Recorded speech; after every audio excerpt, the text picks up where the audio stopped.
மக்களால் நான், மக்களுக்காகவே நான் என்று தனது வாழ்நாளிலே தமிழ்நாட்டு மக்களுக்காக வாழ்ந்த அம்மா அவர்களின் வழியில அவரது அரசியல் ஆசான் மக்களோடு வாழ்ந்த புரட்சி தலைவர் அவர்கள் வழியில நாங்கள் எல்லாம் பெரிதும் போற்றி வணங்குகின்ற மக்களிடம் செல், மக்களோடு வாழ் என்று சொன்ன பேரறிஞர் அண்ணா அவர்களின் வழியிலே உருவாக்கப்பட்ட அம்மா மக்கள் முன்னேற்ற கழகம் இன்றைக்கு தேசிய ஜனநாயக கூட்டணியில அனைத்து இந்திய அண்ணா திராவிட முன்னேற்ற கழக தலைமையிலான கூட்டணியில தமிழ்நாட்டில் இன்றைக்கு நடந்து கொண்டிருக்கின்ற மக்கள் விரோத, ஊழல் நிறைந்த, சட்ட ஒழுங்கு சரியில்லாத, எங்கு பார்த்தாலும் கஞ்சா, ஹெராயின் போன்ற போதை மருந்து புழக்கம் பெருகி தமிழ்நாட்டு இளைஞர்களும் மாணவர்களும்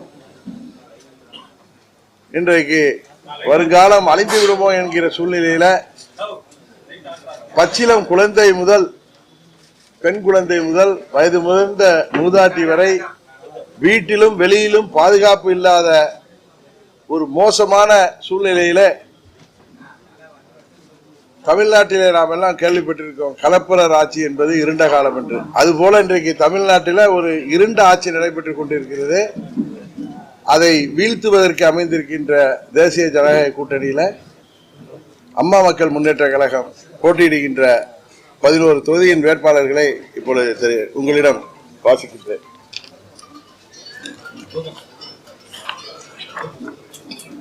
மடத்துக்குளம் முன்னாள் அமைச்சர், கழக துணை பொதுச் செயலாளர், அன்பு சகோதரர் சி சண்முகவேலு அவர்கள். சைதாப்பேட்டை முன்னாள் அமைச்சர், கழக துணை பொதுச் செயலாளர், அன்பு சகோதரர் ஜி செந்தமிழன் அவர்கள்.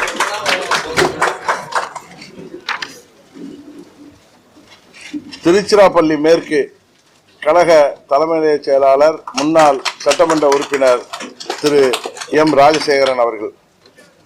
பெரியகுளம் தனி தொகுதியின் வேட்பாளர், முன்னாள் சட்டமன்ற உறுப்பினர், கழக அமைப்பு செயலாளர் டாக்டர் கே கதிர்காமு அவர்கள். ஓட்டப்பிடாரம் தனி தொகுதியின் வெற்றி வேட்பாளர், கழக அமைப்பு செயலாளர், முன்னாள் சட்டமன்ற உறுப்பினர் இரா சுந்தரராஜ் அவர்கள். பூந்தமல்லி தனி தொகுதியின் வெற்றி வேட்பாளர், திருவள்ளூர் மேற்கு மாவட்ட கழக செயலாளர், முன்னாள் சட்டமன்ற உறுப்பினர் திரு டி ஏ ஏழுமலை அவர்கள். மன்னார்குடி தொகுதியின் சட்டமன்ற வேட்பாளர், வெற்றி வேட்பாளர், முன்னாள் ஒன்றிய பெருந்தலைவரும் திருவாரூர் மாவட்ட கழக செயலாளருமாகிய எனது அருமை சகோதரர் எஸ் காமராஜ் அவர்கள். திருவையாறு தொகுதியின் வெற்றி வேட்பாளர், தமிழ்நாடு மற்றும் புதுச்சேரி பார் கவுன்சில் துணைத் தலைவரும் கழக வழக்கறிஞர் பிரிவு செயலாளராகிய வெற்றி வேட்பாளர் அன்பு சகோதரர் வி கார்த்திகேயன் அவர்கள். காரைக்குடி தொகுதியின் வெற்றி வேட்பாளர், சிவகங்கை மாவட்ட கழக செயலாளர் தம்பி தேர்போகி வி பாண்டி அவர்கள். திருப்பத்தூர் நாத்தார்காடு திருப்பத்தூர் சட்டமன்ற தொகுதியின் வெற்றி வேட்பாளர், திருப்பத்தூர் மாவட்ட கழக செயலாளர் எனது அன்பு தம்பி ஏ ஞானசேகர் அவர்கள். நாங்குநேரி சட்டமன்ற தொகுதியின் வெற்றி வேட்பாளர், திருநெல்வேலி மாநகர் மாவட்ட கழக செயலாளர் அன்பு தம்பி ஆர் இசக்கிமுத்து அவர்கள். இவர்கள் 11 பேரும் எங்களது வெற்றி வேட்பாளர்கள். உங்களுக்கு தெரியும், அண்ணன் சண்முகவேலு அவர்களும்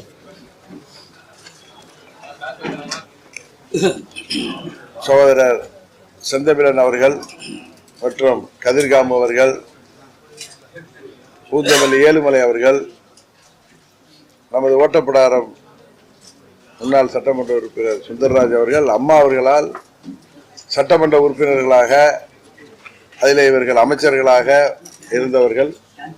சைதாப்பேட்டை தொகுதியில் 2 முறை வெற்றி பெற்றவர். இவர் மடத்துக்குளம் உடுமலைப்பேட்டை தொகுதியாக இருந்தபோது அங்கே தொடர்ந்து வெற்றி பெற்று அமைச்சராக இருந்தவர்கள். காமராஜ் அவர்கள் கடந்த தேர்தலில் குறைந்த வாக்கு வித்தியாசத்தில் அன்றைக்கு அனைத்து இந்திய அண்ணா திராவிட முன்னேற்ற கழகம், அம்மா மக்கள் முன்னேற்ற கழகம் இன்றைக்கு போல் ஒன்றிணைந்து நின்றிருந்தால் அன்றைக்கு மன்னார்குடியிலே மாபெரும் வெற்றி பெற்றிருக்கிறார். அதுபோல எங்களது இளைஞராக இசக்கிமுத்து அவர்கள் கடந்த 10 ஆண்டுகளிலே இயக்கத்திலே சிறப்பாக பணியாற்றி இன்றைக்கு அந்த பகுதியில் எல்லோருடைய நன்மதிப்போடு வெற்றி வேட்பாளராக போட்டியிருக்கிறார். தம்பி ஞானசேகரன் அவர்கள் அம்மா அவர்கள் காலத்திலே திருப்பத்தூர் நகர செயலாளர் மற்றும் பேரவையிலே பல பொறுப்பில் இருந்தவர். 2019 தேர்தலிலே நாங்கள் தனியாக போட்டியிட்ட பொழுதும் வெற்றி வேட்பாளராக களங்கண்டவர். 21 தேர்தலிலும் அவர் அங்கு அம்மா மக்கள் முன்னேற்ற கழகத்தின் வெற்றி வேட்பாளராக போட்டியிட்டவர். இவர்கள் தான் பயணித்து தம்பி தேர்போகி பாண்டி பாராளுமன்ற தேர்தலிலும் சரி அங்கே அவர் சிறப்பாக பணியாற்றி வெற்றி குறைந்த ஓட்டுகளிலே இழந்தார். அதுபோல காரைக்குடி சட்டமன்ற பொதுத் தேர்தலில் 21 45,000 வாக்குகளுக்கு மேல் பெற்று வெற்றியை தவறவிட்டார். அன்றைக்கு தேசிய ஜனநாயக கூட்டணி பாஜகவும் நாங்களும் தனித்தனித்து போட்டியிட்டோம். இன்றைக்கு ஒன்றாக இணைந்தால் உறுதியாக வெற்றி பெறுகின்ற சூழ்நிலை உள்ள தொகுதி.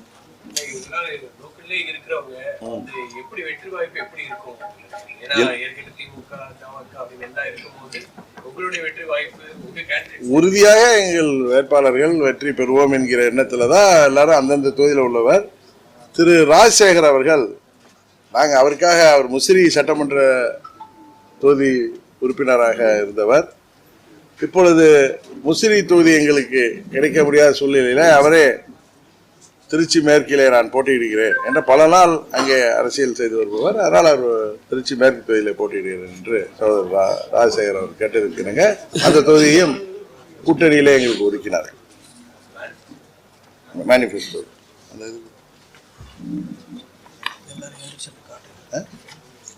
இங்கிலீஷ்ல கொடுத்துருக்கேன் எனக்கு.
மொத்தம் 120 அம்மா மக்கள் முன்னேற்ற கழகத்தின் சார்பாக மொத்தம் 120 வாக்குறுதிகளை வழங்கி இருக்கின்றோம். அதுல முக்கியமான சிலவற்றை நான் உங்களுக்கு சொல்றேன். மற்றது உங்களுக்கு ஆன்லைன்ல லோட் ஆயிடும். தமிழகத்தில் உள்ள அரசு மற்றும் தனியார் நிறுவனங்களில் 85% தமிழர்களே பணிபுரியும் வகையில் நடவடிக்கை எடுக்கப்படும். தமிழ் மொழியை ஆட்சி மொழியாக்கவும் சென்னை உயர்நீதிமன்றத்தில் வழக்காடும் மொழியாக்கவும் நடவடிக்கை எடுக்கப்படும். பசும்பொன் ஐயா முத்துராமலிங்க தேவர் மற்றும் இதய தெய்வம் அம்மா அவர்களுக்கு பாரத ரத்னா விருது வழங்க வலியுறுத்தப்படும்.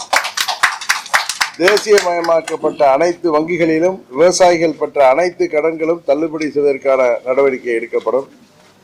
இதய தெய்வம் அம்மா அவர்கள் போராடி பெற்ற உச்ச நீதிமன்ற தீர்ப்பின்படி முல்லை பெரியாற்றில் 152 அடிக்கு நீரை தேக்க நடவடிக்கை எடுக்கப்படும். காவிரியின் குறுக்கே மேகதாது அணையை கட்ட முயற்சிக்கும் கர்நாடக அரசின் நடவடிக்கை முறியடிக்கப்பட்டு தமிழ்நாட்டின் உரிமை பாதுகாக்கப்படும். இயற்கை வேளாண் விஞ்ஞானி நம்மாழ்வார் பெயரில் காவிரி டெல்டா பகுதியில் இயற்கை வேளாண்மை பல்கலைக்கழகம் மற்றும் ஆராய்ச்சி நிறுவனம் தொடங்க நடவடிக்கை எடுக்கப்படும். 100 நாள் வேலை திட்டத்தின் வேலை நாட்கள் 150 நாட்களாக உயர்த்திடவும் ஊதியத்தை உயர்த்திடவும் நடவடிக்கை எடுக்கப்படும். தமிழகத்தில் நடைபெறும் மணல் உள்ளிட்ட கனிம வள கொள்ளைகள் தடுத்து நிறுத்தப்படுவதோடு அத்தகைய செயல்களில் ஈடுபடுவோர் குண்டர் சட்டத்தில் கைது செய்ய நடவடிக்கை எடுக்கப்படும்.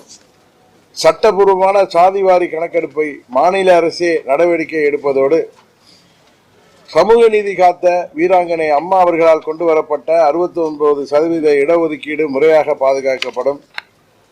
தென் மாவட்டங்களில் வசிக்கும் சிறுபான்மையினருக்கு டிஎன்சி அல்லது டிஎன்டி என 2 சான்றிதழ்கள் வழங்கும் நடைமுறையை மாற்றி டிஎன்டி என்ற ஒற்றை சான்றிதழ் வழங்கிட நடவடிக்கை எடுக்கப்படும். தமிழகத்தில் மத்திய அரசின் கேந்திரிய வித்யாலயா மற்றும் பிஎம் ஸ்ரீ திட்ட பள்ளிகள் அதிக அளவில் தொடங்க நடவடிக்கை எடுக்கப்படும். அரசு மற்றும் அரசு உதவி பெறும் கல்லூரிகளில் கலை, அறிவியல், இளநிலை படிப்புகளுக்கு அனைத்து வகையிலான கட்டணங்களும் ரத்து செய்யப்படும். மதுரையில் அமையும் எய்ம்ஸ் மருத்துவக் கல்லூரி மருத்துவமனையைப் போல வட தமிழக மக்களுக்காக அப்பகுதியில் புதிய எய்ம்ஸ் மருத்துவமனை அமைக்க நடவடிக்கை எடுக்கப்படும். திமுகவின் அதிகார வர்க்கத்தால் கைகள் கட்டப்பட்டிருக்கும் காவல்துறைக்கு முழு சுதந்திரம் கொடுக்க நடவடிக்கை எடுக்கப்படும். மதுவிலக்கு கொள்கையை முழுமையாக அமல்படுத்தும் வகையில் நடைமுறைக்கு சாத்தியமுள்ள புதிய மது கொள்கையை உருவாக்க நடவடிக்கை எடுக்கப்படும். குடியிருப்புகளுக்கு மாதம் ஒருமுறை மின் கணக்கீடு, மின்சார வாகனங்களுக்கு மானியம் வழங்கப்படும். மதுரை மற்றும் கோயம்புத்தூரில் மெட்ரோ ரயில் திட்டங்களை கொண்டு வர முயற்சிகள் மேற்கொள்ளப்படும். அரசு ஊழியர்கள் மற்றும் ஆசிரியர்கள் விரும்பும் பழைய ஓய்வூதிய திட்டத்தை மீண்டும் அமல்படுத்த நடவடிக்கை எடுக்கப்படும். தமிழகம் முழுவதும் உள்ள தூய்மை பணியாளர்கள், சத்துணவு மற்றும் அங்கன்வாடி ஊழியர்கள் பணி நிரந்தரம் செய்யப்படுவார்கள். திமுக ஆட்சி காலத்தில் அரசு ஊழியர்கள் மீது போடப்பட்ட வழக்குகள் அனைத்தும் திரும்ப பெற நடவடிக்கை எடுக்கப்படும். அனைத்து மதத்தினரின் வழிபாட்டு உரிமைகள் நிலைநாட்டப்பட்டு அவர்களின் மத சுதந்திரம் பாதுகாக்கப்படும். தமிழகம் முழுவதும் உள்ள அனைத்து ஊராட்சி ஒன்றியங்களிலும் குறைந்தபட்சம் ஒரு அம்மா உணவகம் அமைக்க நடவடிக்கை எடுக்கப்படும். தமிழ்நாட்டில் மீண்டும் சட்டமேலவை உருவாக்க நடவடிக்கை எடுக்கப்படும்.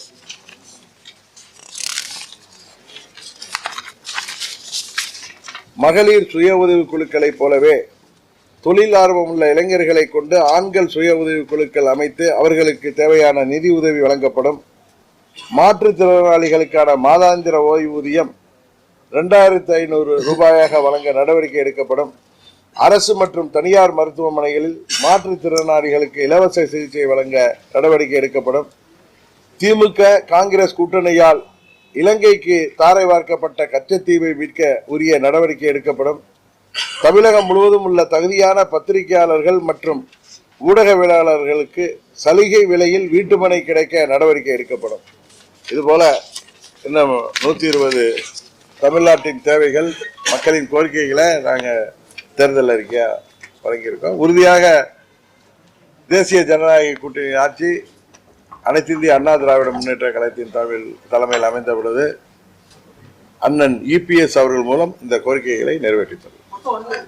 120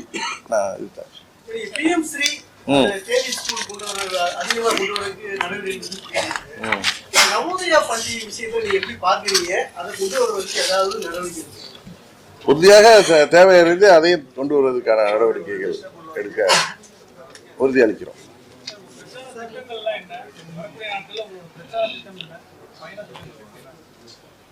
வர ஏப்ரல் 6ஆம் தேதியிலிருந்து பிரச்சாரம் எல்லா 236 தொகுதியில கூட்டணிகளை சேர்ந்த அனைத்து அம்மா மக்கள் முன்னேற்ற கழகம், அதிமுக,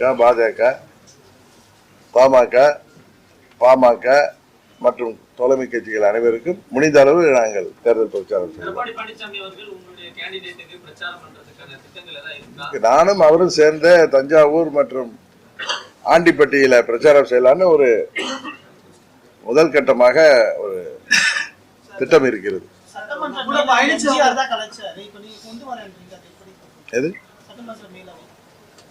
முயற்சி செய்து கொண்டு வருவோம்.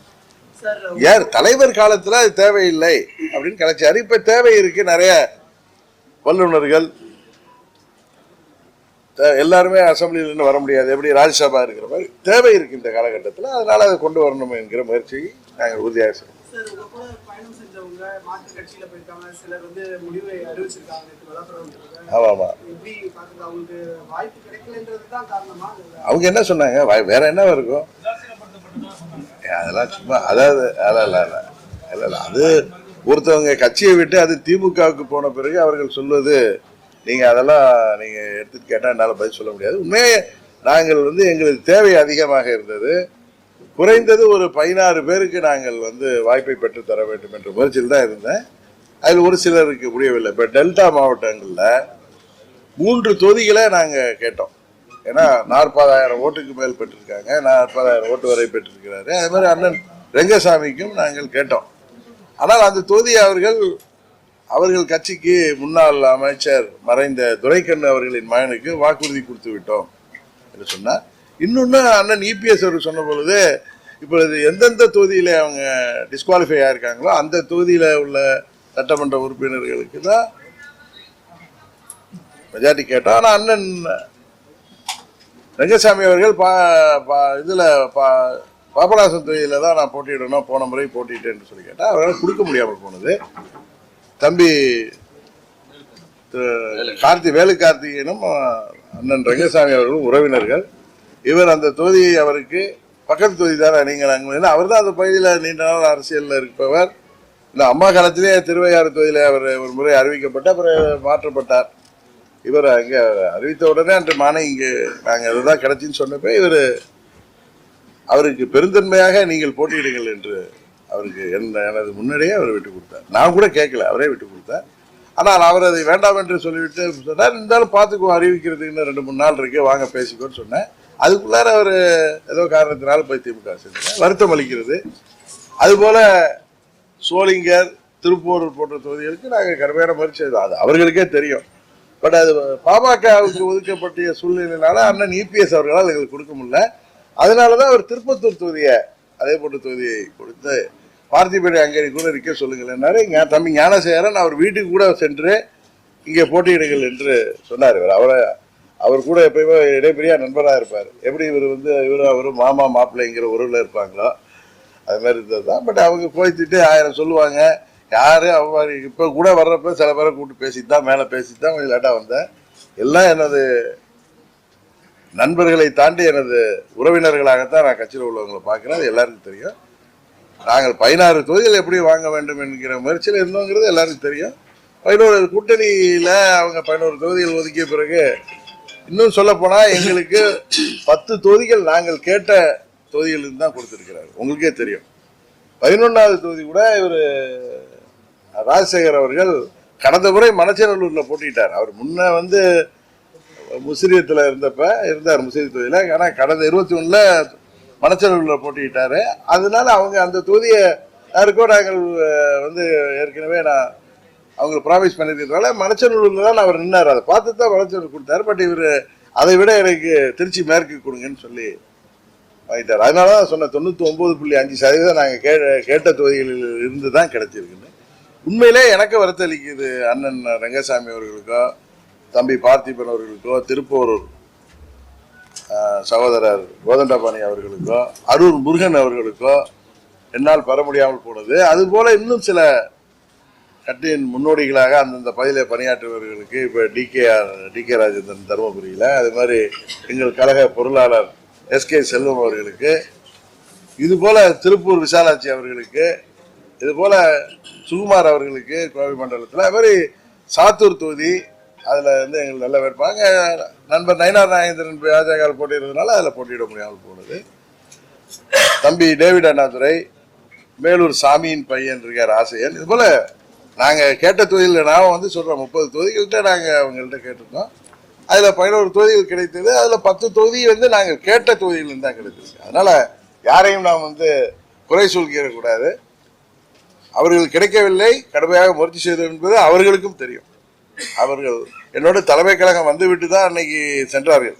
அதுக்கு பிறகு என்ன நடந்ததோ, அவர்களுக்கு என்ன கோபதாபமோ அது ஒரு முடிவெடுத்திருக்கார்கள்.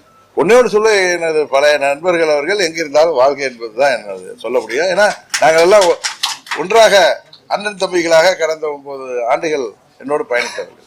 அவர்கள் வருத்தத்திலையும் கோபத்திலையும் எது பேசினாலும் நான் அதை பெரிதாக எடுத்துக்கொள்ள போவதில்லை. ஏன்னா ஒரு காலத்தை திரும்பி அவர்கள் எங்களோடு வருவார்கள் என்கிற நம்பிக்கை எனக்கு நன்றாகவே இருக்கு. தனி அணியா செயல்படுறாங்க. அவங்க செயல்படுறதுனால நம்மளுடைய வேட்பாளர் 11 பேருடைய வெற்றி பாதிக்கும் நினைக்கிறீங்க? கேளுங்களேன், இந்த காமராஜர் கேளுங்க, இந்த சண்முகன் டாக்டர் உங்க வெற்றி பாதிக்கும், வேற ஏதாவது புது வேட்பாளர் வர்றதுனால என்ன வேறு என்ன நீங்க சொல்லுங்க. நீ சொல்லுப்பா, எந்திரிச்சு சொல்லு. ஒட்டப்படார எம்எல்ஏ இருக்காரு, எங்க பேர் போய் சொல்லு, ஏழுமலை சொல்லுங்க. எங்களுக்கும் திமுக அன்னைக்கு தான் போட்டி, மற்ற கட்சிகள் போட்டியிடலாம், பட் அது எங்களது வெற்றி வாய்ப்பை பாதிக்காது என்பதுதான் எல்லோருடைய கருத்து. அதான்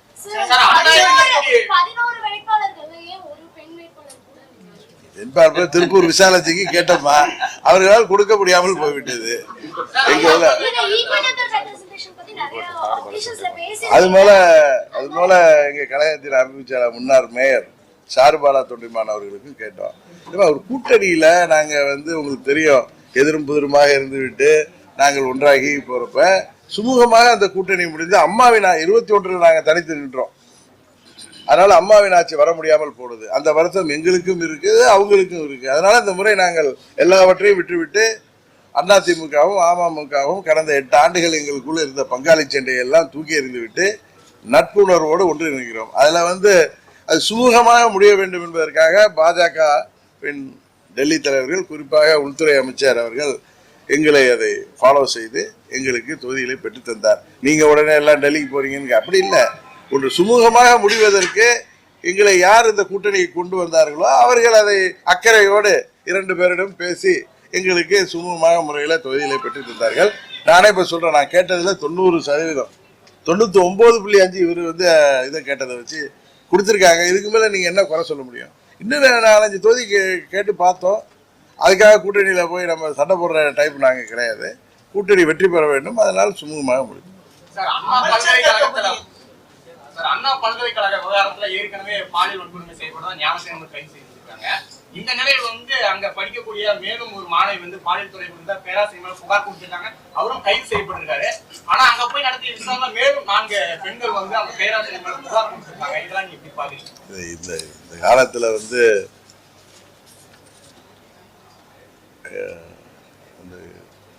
வேல்யூஸ் எல்லாம் குறைஞ்சு போயிருக்கு. வேலையே பயிர மாதிரி நாமெல்லாம் பெரிதும் மதிக்கின்ற குருன்னு நினைக்கிற ஆசிரியர்களே, பேராசிரியர்களே இப்படி பேராபத்துல நம்மளை தள்ளுறாங்கன்னா அவங்க என்ன பண்ண முடியும்? இது மாதிரி உள்ளவங்களுக்கு கடுமையான தண்டனை வழங்கப்படும். இது ஜனநாயக நாடு. இது மாதிரி உள்ளவர்களை கடுமையா தூக்கு தண்டனை கூட கொடுக்கலாம். ஆனா நிறைய பேர் கிளம்பிடுவாங்க தூக்கு தண்டனை கூடாதுன்னு. ஆனா யாராவது சில பேர் இப்ப பாத்தீங்கன்னா எங்கு பார்த்தாலும் இந்த கஞ்சா, ஹெராயின் போன்ற கடுமையான போதைப் பொருட்கள் இளைஞர்களையும் மாணவர்களையும் பாதிக்குது. அதனாலதான் நிறைய சண்டை சச்சரவுகள், சமூக விரோத செயல்கள், கொலைகள், மாணவிகள் பள்ளிக்கு செல்பவர்கள், பச்சிளம் குழந்தைகள், வயது முதிர்ந்த மூதாட்டிகள். நம்ம ஊரெல்லாம் சொல்லுவாங்க, ஏன் அந்த பொண்ணு அப்படி ட்ரெஸ்ஸை போட்டிருக்கு, அதனால அப்படி நடந்துக்கிட்டான்னு கூட சில பேர் அவங்களுக்கு வக்காலத்துவாங்க. 2 வயது பச்சிளம் குழந்தையை பார்த்து ஒருத்தருக்கு அது மாதிரி தோணுச்சுன்னா அவனெல்லாம் நிக்க வச்சு சுடணும். எங்க அம்மா இருந்திருந்தாங்கன்னா இன்னைக்கு இதெல்லாம் நடவடிக்கை வேறையா இருக்கு. நான் ஒரு இதா பேசுறேன்னு நினைக்காதீங்க. சில பேர்ல சில இரும்புக்கரம் கொண்டு அடக்கப்பட வேண்டும். கடுமையான தண்டனை கொடுக்கப்பட்டால்தான் இவர்கள் திருந்துவார்கள். அது பெண்களுக்கு எதிரான குற்றங்களை கடுமையான தண்டனைகளை அரசாங்கம், நான் மத்திய அரசாங்கத்திலேயே கோரிக்கை வைக்க போறேன். அவர்களுக்கெல்லாம் தூக்கு தண்டனை தான் ஒரே தீர்வாக இருக்கும். ஏற்கனவே கிடைச்சிச்சு நிர்பயா வழக்கில். இன்னும் சீக்கிரமாக சட்டத்தின்படி அவர்கள் நடத்தி அவர்களை எல்லாம் இது போல இந்தியா முழுவதும் ஒரு 10 நடவடிக்கைகள் எடுத்தா ஒரு வேலை பயப்படலாம். ஆமா ஆமா, குக்கர் சின்னத்துல தான் போட்டிடுறாங்க.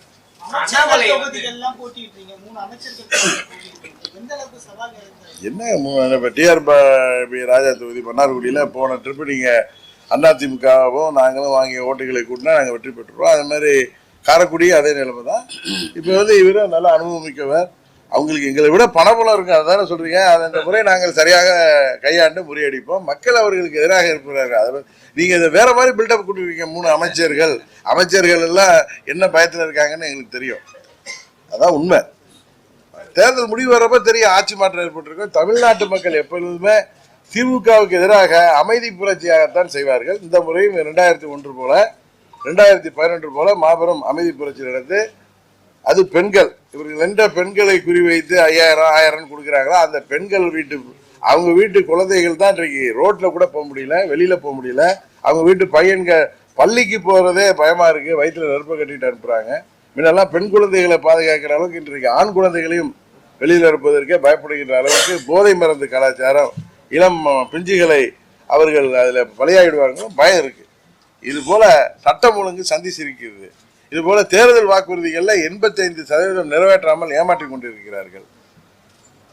விலைவாசி கடுமையாக உயர்ந்திருக்கிறது. எந்தவித நடவடிக்கையும் இல்லாமல் மத்திய அரசை எல்லாத்துக்கும் குறை சொல்கிறார்கள்.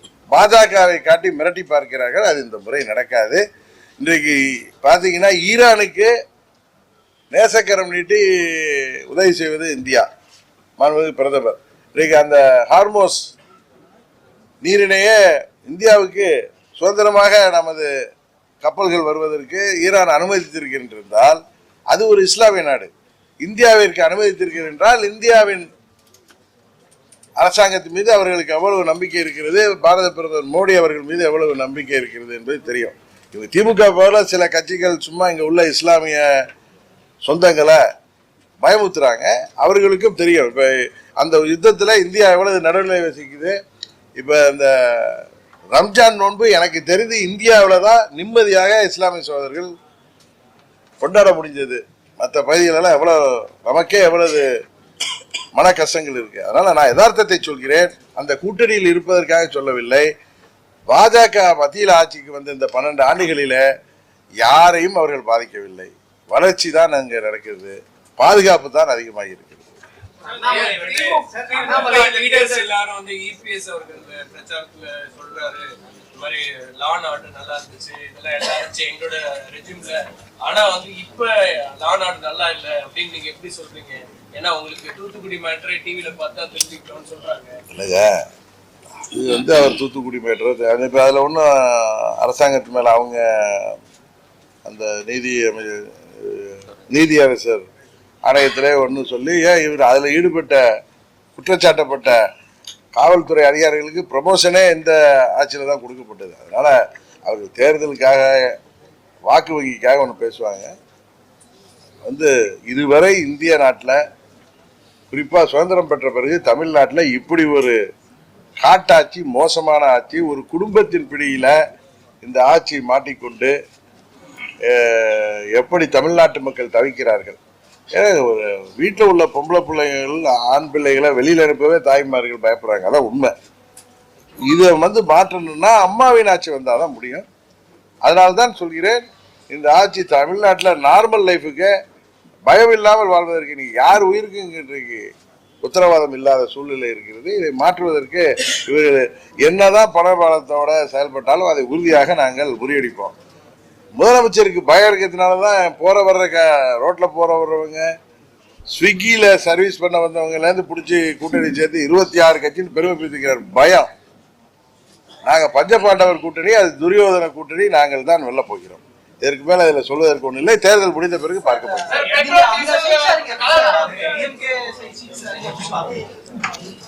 100 தொகுதி பங்கீடை பத்தி நான் பேசுவதற்கு ஒண்ணு அதை பத்தி சொல்வதில்லை. அது உறுதியாக தோக்க போற கூட்டணி 26 இல்ல 56 கட்சி இருந்தாலும் தோக்க போற கூட்டணி, உறுதியாக வெற்றி பெற போவது தேசிய ஜனநாயக கூட்டணி தான். தமிழ்நாட்டில் அம்மா அவர்கள் ஆட்சி அமைக்கும்.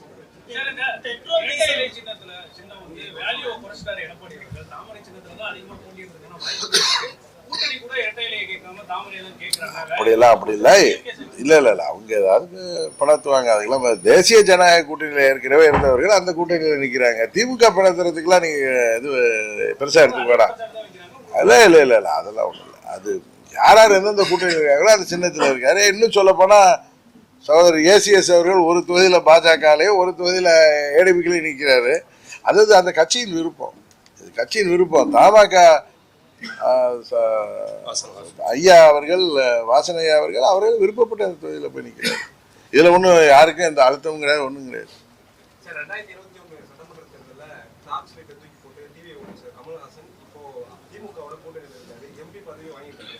நல்லது. அவரு இதையே கேட்டுட்டு இருக்காரு. அவருக்கு தான் அந்த கேள்வி. நீங்க கேட்டது கொஞ்சம் வேகமா கேளுங்க. சட்டமன்ற தேர்தல்ல போட்டியிடல, ஆனா நாங்க வந்து ஆதரவு தெரிவிக்கிறோம் திமுகவுக்கு. அழுத்தமான நிபந்தனையின்றி. ஆமா, அதாவது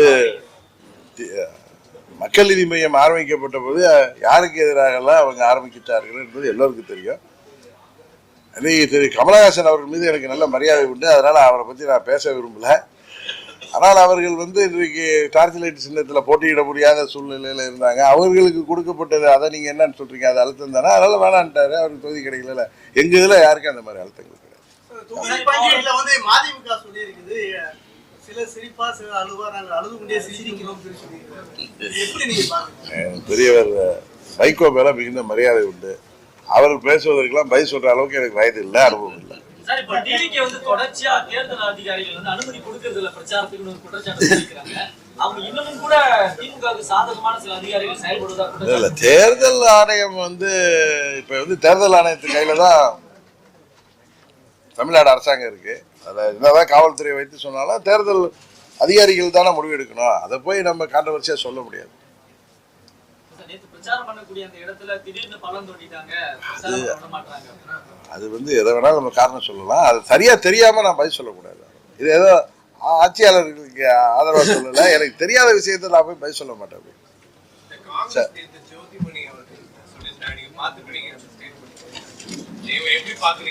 காங்கிரசும் திமுகவும் அவர்களுக்குள்ள தொகுதி பங்கீடு முடிவதற்குள்ளார பாண்டிச்சேரியில் என்ன நடந்துச்சுன்னு தெரியும். அதை பத்தி யாரும் கேட்கல.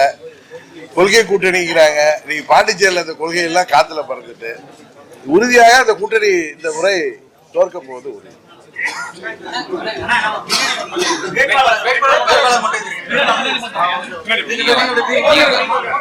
கொஞ்சம்